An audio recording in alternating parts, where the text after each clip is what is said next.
Michel Sapin, avant votre débat sur le chômage des jeunes, tout de suite l'interview du Point avec Christophe Onodibio. Monsieur le ministre, bonsoir. Bonsoir. Alors, vous avez parlé tout à l'heure d'investissement pépère. Moi, je vous sens très pépère sur autre chose, c'est sur la manifestation qui a eu lieu aujourd'hui. Alors, 400 000 ou 800 000 personnes dans la rue, c'est pas la raz-de-marée annoncée, mais c'est quand même beaucoup de monde. Et c'est en plus uniquement le mariage pour tous, hein. On ne parle même pas de PMA. Olivier, tout à l'heure, vous avez posé la question d'un référendum. Vous dites, on ne va pas faire des référendums pour tout.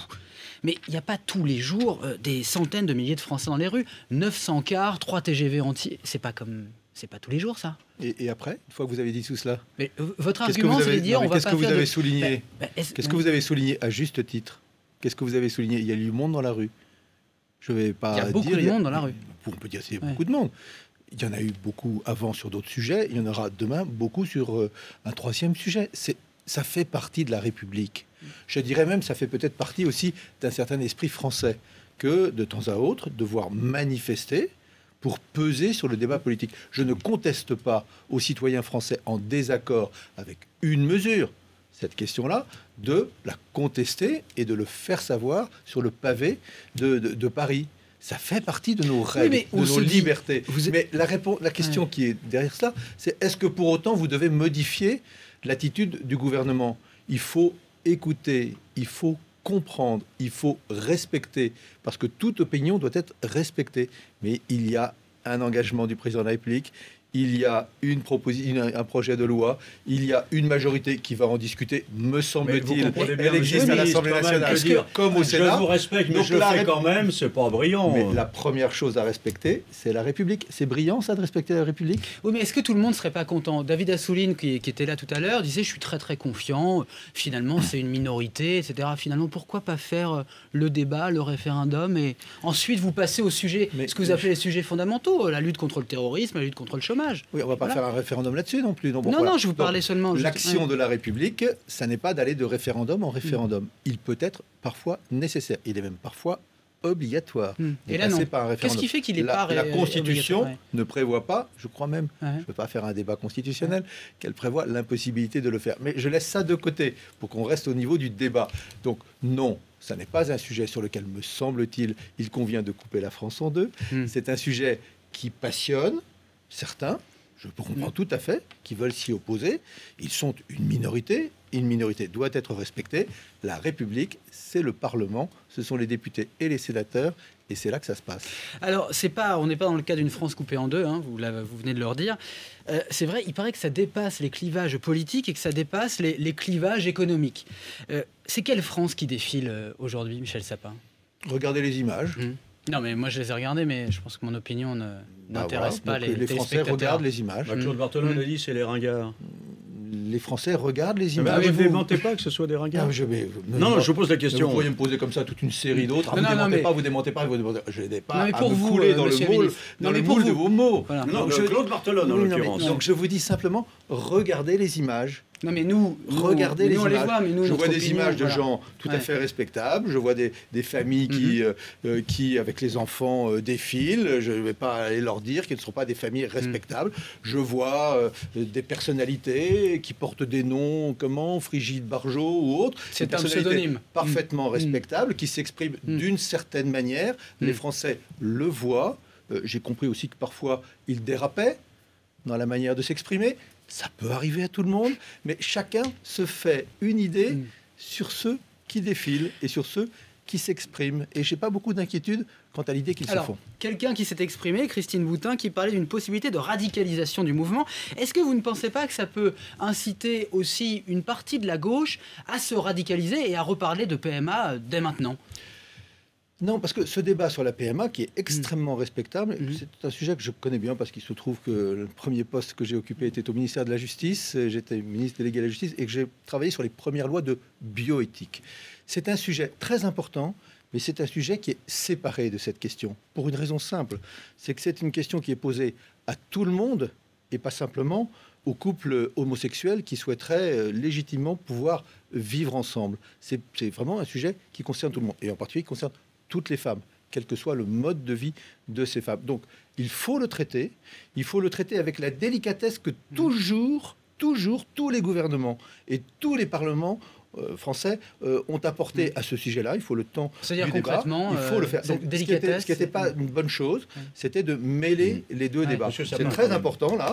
L'autre, le PMA, est aussi un sujet, mais il est mais là, c'est que séparé, le mariage. il est différent. Que, bien sûr, que le mariage, 400 000 personnes. À partir du moment où un couple hétérosexuel a la possibilité de recourir à la PMA, à partir du moment où on donnerait le même qualificatif pour un couple homosexuel, c'est-à-dire le terme de mariage, à quel titre pourrait-on, notamment en ce qui concerne les femmes, pourrait-on lui reprocher, lui interdire la PMA? Je ne veux pas rentrer dans les détails, mais aujourd'hui, la PMA est autorisée dès lors qu'il y a des considérations d'ordre médical. D'ordre médical. C'est la condition fondamentale pour permettre à toute personne, quel que soit son mode de vie, de bénéficier de la PMA. La question qui est posée, c'est est-ce qu'on fait sauter cette condition médicale, puisque deux femmes qui vivent ensemble n'ont pas de problème médical. Bon, donc est-ce qu'on la fait sauter pour cela seulement ou pour tous? Voilà le problème qui est posé. Donc, c'est pas lié du tout à la question. Quand vous dites qu'il faut de la délicatesse, c'est-à-dire que concrètement, qu'est-ce que c'est la délicatesse? Mais la délicatesse, vous voyez bien que ce sont des sujets qui sont des sujets extrêmement importants, qui mettent en cause les consciences, les personnes, les modes de vie,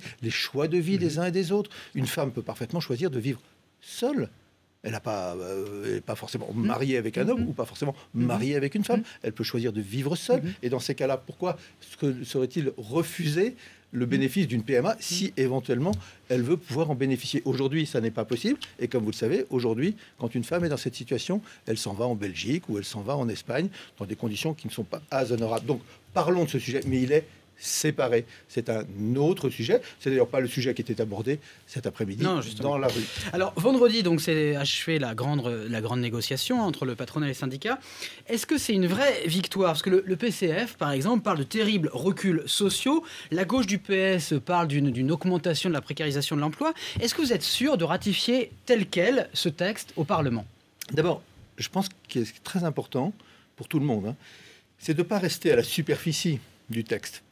Pas de rester dans les grands mots, dans les grandes appréciations, mais de regarder le texte. Donc vraiment, le premier conseil que je donne à tous ceux qui veulent, avec sincérité, porter un jugement sur cet accord, et ils peuvent parfaitement avoir un jugement négatif, c'est de parler de ce qui est dans l'accord, et non pas de ce qui n'est pas dans l'accord. Et ils verront qu'à tous les étages, j'avais presque envie de dire dans tous les rayons de cet accord, il y a des éléments extrêmement importants. Chacun peut être discuté. Mais des éléments extrêmement importants. Donc parlons du contenu de l'accord. Et c'est par son contenu que cet accord est très important. Très important. Pas par son titre, pas éventuellement par le nombre de ses signataires.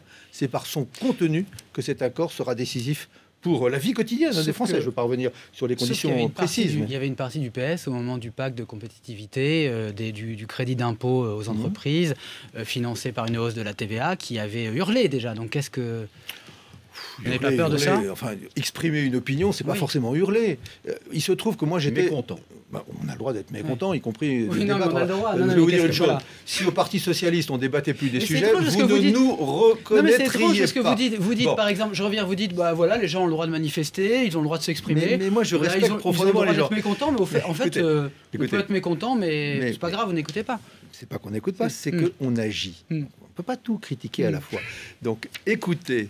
Respecter, c'est pas s'empêcher d'agir, c'est parfois même se préparer à agir. Regardez, on a écouté les partenaires sociaux, ils se sont écoutés entre eux, ils ont dialogué. Parfois, vous nous avez dit, je me demande même si ici on ne me l'a pas reproché, vous remettez à plus tard, vous ne décidez pas tout de suite, vous auriez dû décider tout de suite. Eh bien, on a bien fait, parce que de cet accord sort quelque chose de beaucoup plus solide et de beaucoup plus durable que si ça avait été décidé en vitesse. Et s'il dépose des amendements, est-ce que le gouvernement s'y opposera ? Mais le gouvernement, il défendra le contenu de son texte qui sera le reflet fidèle de l'accord lui-même. Ensuite, moi, j'ai regardé les expressions là, qui sont faites dès samedi. Les deux présidents des groupes socialistes de l'Assemblée nationale et du Sénat ont dit leur accord total avec la démarche, leur accord avec leur contenu et leur volonté de respecter l'équilibre de l'accord. Je vais aller un petit peu plus loin.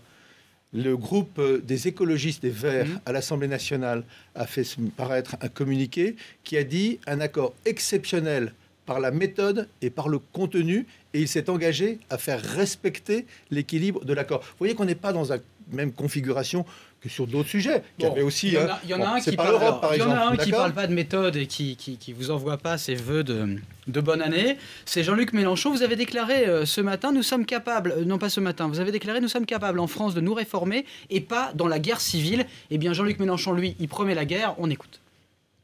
Si on décide qu'on met dans la Constitution ce fait qu'un accord entre un syndicat ouvrier et un syndicat patronal prime sur la loi, c'est la fin de la République. Mais s'il fait ça, c'est la guerre.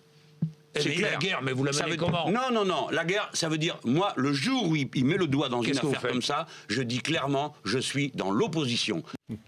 Eh bien la guerre, comme disait la marquise de Merteuil à Valmont, eh bien la guerre. Est-ce que François Hollande, avec ce texte, n'est pas en train là de couper la gauche en deux, pas la France en deux, mais la gauche en deux? Pardon, c'est même pas la peine qu'ils veuillent déclarer la guerre, parce que ce n'est absolument pas ce qui est prévu.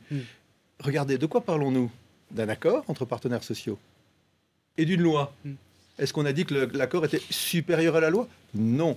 Dans la République, un accord prépare la loi, et la loi est supérieure à tout cela, et personne ne le conteste. Donc il est rassuré, il ne rentre pas en guerre, en tous les cas pas sur ce point, mais revenons-en au cœur du sujet. Oui, cet accord montre qu'on peut réformer en profondeur en France sans que ce soit toujours dans le conflit. Et je vous assure que ça permet d'être plus efficace, plus rapide, et que l'image de la France va profondément changer si on peut réformer sans être continuellement dans le conflit. Une dernière question. L'enseigne Virgin donc dépose le bilan. On a l'impression que dans la sphère, en tout cas du commerce de produits culturels, eh bien, ça ne fait que commencer. À tel point qu'un certain nombre d'emplois semblent menacés face à des géants comme Amazon, par exemple, qui sont finalement qui sont pas soumis aux mêmes lois que les autres. Qu'est-ce qu'on peut faire contre ça? En tout cas, pas la même fiscalité. C'est pas vraiment une histoire de loi et de fiscalité. C'est que c'est des modalités différentes, c'est des comportements différents. On achète sur Internet, on achète beaucoup moins dans les magasins. Ça fait baisser les chiffres d'affaires dans ces magasins. Je veux juste retenir un point. Enfin, sur la fiscalité, c'est pas du tout la même. C'est pas tellement la fiscalité qui. Non, mais franchement, c'est pas d'ailleurs ce qui est décrit par les uns par les autres. Je veux juste insister sur un point. Qu'est-ce que ça veut dire? Qu'il faut anticiper, qu'il faut agir beaucoup plus tôt. Et il faut faire en sorte que les partenaires dans l'entreprise, les syndicats et le patronat en parlent beaucoup plus tôt. C'est aussi une des dispositions de l'accord qui a été conclu. Anticiper, informer plus tôt, faire évoluer plus tôt une entreprise. Oui, sauf qu'Amazon, ils vendent des perceuses. Des livres, mais des perceuses aussi, Amazon. Ils ont attendu d'être au bord du trou. Il fallait agir bien plus tôt. Voilà. C'est ça qui est prévu dans l'accord. Merci Christophe Nodibio, qui ne sait pas ce que c'est que le caviardage en presse écrite. Ça consiste à couper les lignes lorsqu'il y en a de trop dans l'article. Merci Christophe.